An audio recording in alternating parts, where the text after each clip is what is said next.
जय श्री राधे कृष्ण। प्रिय मित्रों, आज हम एक और बिल्कुल सत्य घटना का श्रवण करेंगे जिसमें हम देखेंगे कि किस तरह से एक भक्त ने गौ सेवा के प्रताप से नया जीवन दान प्राप्त किया। इस धरती पर गौ माता की महिमा अनंत है। गौ को देवी का दर्जा दिया गया है। गौ के बारे में शास्त्रों ने कहा है, गौ माता का दर्शन एवं उन्हें नमस्कार करके उनकी परिक्रमा करें। ऐसा करने से सातों द्वीपों के सहित भूमंडल की प्रदक्षिणा हो जाती है। गौएं समस्त प्राणियों की माताएं एवं सारे सुख देने वाली हैं। वृद्धि की आकांक्षा रखने वाले मनुष्य को नित्य गौओं की प्रदक्षिणा करनी चाहिए। तो चलिए अब हम गौ सेवा के चमत्कार से जुड़ी उस सत्य घटना को सुनते हैं। बात जनवरी 1940 की है। तब मेरी आयु लगभग 5-6 वर्ष की रही होगी। पिताजी उत्तर प्रदेश में पुलिस विभाग से सेवानिवृत्ति हो गए थे। अंग्रेजी शासन था। पूरी बातें तो याद नहीं, किंतु माताजी बताया करती थीं कि पिताजी सेवानिवृत्ति से पहले कई वर्षों से बीमार थे। डॉक्टरों ने सारे दांत उखाड़ दिए थे। दांतों की वजह से पेट खराब रहता था।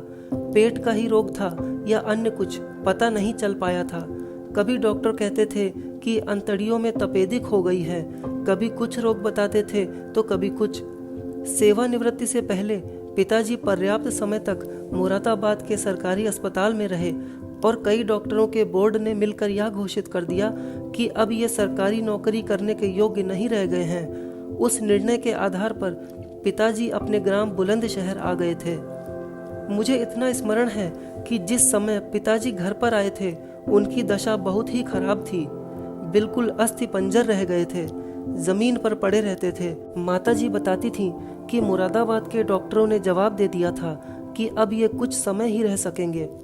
पिताजी की ऐसी दशा देखकर गांव के लोग आते और यह कहते कि मुंह में गंगा जल डालते रहो। सभी चिंतित थे। अचानक एक घटना घटी। हमारे पूर्वजों में पुरोहित का कार्य होता चला आया था। दूर गांव के कोई यजमान एक गऊ लेकर आए और पिताजी से कहने लगे, पंडित जी, यह गऊ मैंने गुरुजी मेरे बाबा जी को दान के निमित्त संकल्प की थी। गोदान के संकल्प से मेरा कार्य हो गया, अतः मैं यह बछड़े सहित गाय आपके यहाँ पहुँचाने आया हूँ। मेरे बाबा जी जब मैं 1 वर्ष का था स्वर्गवासी हो चुके थे। वे यजमान गऊ को पहुंचाकर अपने घर चले गए। उधर माताजी ने उस नई ब्याई गऊ के पैरों पर जल डालकर पारंपरिक रीति से उसकी पूजा की तथा उसे बांधने, चारा आदि का प्रबंध किया। दूध निकाला, थोड़ा दूध चम्मच से पिताजी को भी पिलाया। यह क्रम 2-4 दिन तक चलता रहा। फिर तो पिताजी को, जिन्हें न रात को नींद आती थी न दिन को, रात दिन तड़पते रहते थे। दूध के प्रभाव से थोड़ी थोड़ी नींद आने लगी। यह देखकर मुझे तो कुछ समझ में नहीं आया, किंतु माताजी तथा अन्य लोग इसे गो दुग्ध का चमत्कार ही बतलाते थे।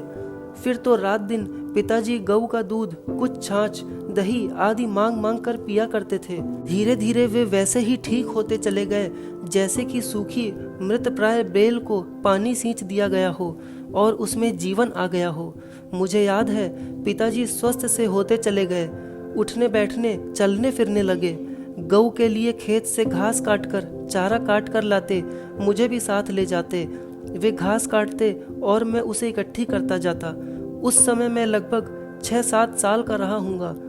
पिताजी ही अपने सर पर गठरी लाते। फिर उन्होंने पास के एक गांव में स्कूल खोल दिया और फिर तो गाय की सेवा करना और बच्चों को शिक्षित करना, यही उनके जीवन का ध्येय बन गया। उसी गौ सेवा के फलस्वरूप वे बीमारी से ठीक होकर पूरे 24 वर्ष 1964 अक्टूबर तक जीवित रहे और उसी गौ माता के आशीर्वाद से आज हमारा परिवार सब प्रकार के सुख शांति की ओर बढ़ रहा है। मित्रों, गौ माता की महिमा अनंत है। जो व्यक्ति गौ माता की सेवा पूजा करता है उस पर आने वाली सभी प्रकार की विपदाओं को गौ माता हर लेती हैं। गौ माता के गोबर में लक्ष्मी जी का वास होता है और गौ माता के मूत्र में गंगा जी का वास होता है। गौ माता के दूध में सुवर्ण तत्व पाया जाता है जो रोगों की क्षमता को कम करता है। जय श्री हरि।